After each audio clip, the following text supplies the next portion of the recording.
समंदर कभी कभी सिर्फ लहरें नहीं उछालता, वो देशों के फैसलों की असलियत भी किनारे पर पटक देता है। आज कोलंबो के बंदरगाह पर खड़े कुछ कंटेनर उसी सच्चाई की गवाही दे रहे हैं।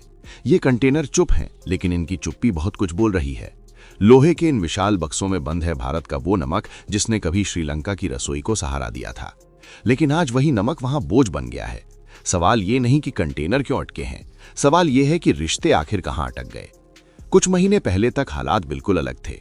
श्रीलंका आर्थिक बदहाली, प्राकृतिक आपदा और व्यवस्थागत विफलता के सबसे बुरे दौर से गुजर रहा था। बारिश और बाढ़ ने वहां के सॉल्ट पैन तबाह कर दिए थे। नमक जैसी बुनियादी चीज के लिए लोग तरस रहे थे। तब न किसी अंतर्राष्ट्रीय संगठन ने तुरंत मदद की, न किसी ताकतवर देश ने आगे बढ़कर हाथ थामा। उस वक्त भारत ने बिना किसी शोर शराबे के, बिना किसी शर्त के, मानवता के नाते मदद भेजी। हजारों टन नमक श्रीलंका पहुंचाया गया ताकि आम आदमी की थाली फीकी ना रहे। उस मदद के बाद श्रीलंका में हालात कुछ संभले। सरकार ने अपने व्यापारियों को भारत से नमक मंगाने की अनुमति दी। बाजार खुला, सौदे हुए, ऑर्डर दिए गए। लेकिन यहीं से कहानी में वो मोड़ आता है जहां लापरवाही, लालच और गलतफहमी मिलकर नुकसान की नींव रखते हैं। श्रीलंकन सरकार ने साफ कहा था कि ये इजाजत अस्थायी है और इसकी एक आखिरी तारीख तय की गई, 10 जून 2025। इसके बाद किसी भी विदेशी नमक की एंट्री नहीं होगी। अब यहां खेल शुरू होता है उम्मीदों और अंदाजों का। कुछ आयातकों ने मान लिया कि तारीख बढ़ जाएगी, कुछ ने सोचा कि नियम ढीले पड़ जाएंगे और कुछ ने मान लिया कि भारत के साथ पुराना रिश्ता है, सब मैनेज हो जाएगा। भारतीय एक्सपोर्टर्स ने कागजों पर लिखे नियमों पर भरोसा किया, वादों पर नहीं। उन्होंने समय पर माल तैयार किया, जहाजों पर चढ़ाया और रवाना कर दिया। लेकिन समुद्र नियम नहीं समझता, वो सिर्फ समय समझता है। जहाज जब कोलंबो पहुंचे तब तक कैलेंडर पलट चुका था। नतीजा, श्रीलंका के कस्टम विभाग ने दरवाजा बंद कर दिया। साफ शब्दों में कह दिया गया कि नियम टूट चुका है, अब कोई छूट नहीं मिलेगी। करीब 1500 कंटेनर जिनमें सिर्फ नमक है, उन्हें पोर्ट पर ही रोक दिया गया। न क्लियरेंस, न एंट्री। सरकार का तर्क ये दिया गया कि अब देश में स्थानीय उत्पादन शुरू हो गया है, इसलिए विदेशी नमक की जरूरत नहीं। व्यापारियों को सलाह दी गई कि इस माल को कहीं और भेज दें। सुनने में ये सलाह आसान लगती है, लेकिन व्यापार की जमीन पर यह लगभग नामुमकिन है। नमक कोई हाई वैल्यू प्रोडक्ट नहीं है, इसका मुनाफा बेहद सीमित होता है। दोबारा शिपिंग, नए खरीदार की तलाश, नए डॉक्यूमेंट्स, इन सब का खर्च नमक की कीमत से ज्यादा बैठता है। यही वजह है कि श्रीलंकन खरीदार पीछे हट गए। उन्होंने कंटेनर क्लेम ही नहीं किए और अब भारत का नमक धूप बारिश के बीच बंदरगाह पर धीरे धीरे खराब हो रहा है। ये घटना सिर्फ एक व्यापारिक नुकसान नहीं है, ये भरोसे पर लगी चोट है। अंतर्राष्ट्रीय व्यापार भावनाओं पर नहीं, नियमों पर चलता है। लेकिन जब नियमों का इस्तेमाल सिर्फ अपनी सुविधा के हिसाब से किया जाए तो रिश्ते कमजोर पड़ते हैं। खासकर तब जब सामने वाला वही देश हो जिसने मुश्किल वक्त में बिना गिनती के मदद की हो। लेकिन यहाँ एक बात बहुत साफ समझनी चाहिए, इन 1500 कंटेनरों से भारत की कमर नहीं टूटती। ये नुकसान भारत के लिए बड़ा नहीं, सीख जरूर है। आज भारत किसी एक देश पर निर्भर नहीं है। भारतीय नमक दुनिया के 150 से ज्यादा देशों में जाता है। पहाड़ों से घिरे देशों से लेकर समुद्री ताकतों तक हर जगह भारतीय नमक की मांग है। ये इंडस्ट्री अरबों डॉलर की है और आने वाले वर्षों में और बढ़ने वाली है। श्रीलंका के लिए ये फैसला ज्यादा भारी पड़ सकता है, क्योंकि अगली बार जब संकट आएगा तो भरोसा टूट चुका होगा। व्यापार सिर्फ पैसों से नहीं चलता, यादों से भी चलता है, और भारत जैसी अर्थव्यवस्था के पास विकल्पों की कमी नहीं है।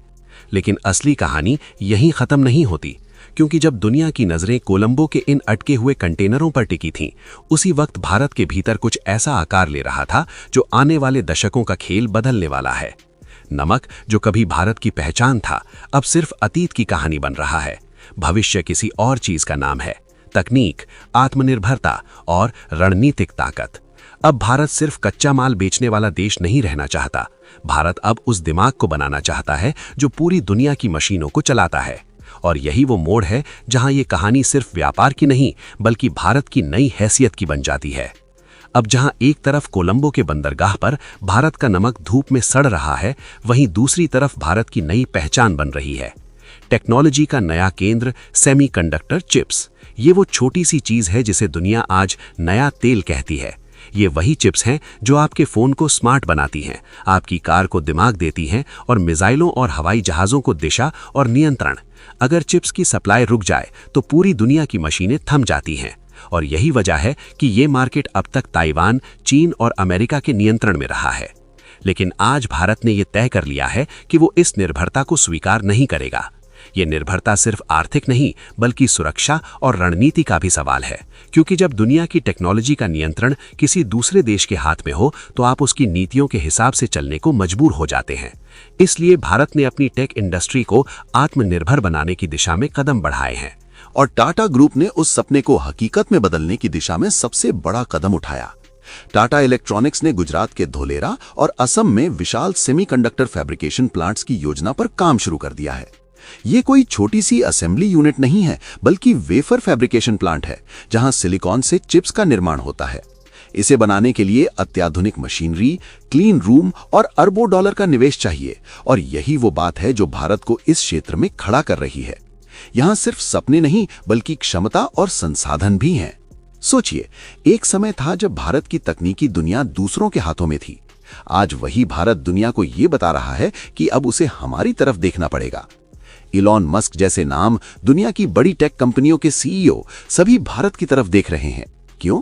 क्योंकि चीन पर भरोसा टूट चुका है, ताइवान पर युद्ध का खतरा मंडरा रहा है और दुनिया को एक भरोसेमंद साथी की जरूरत है।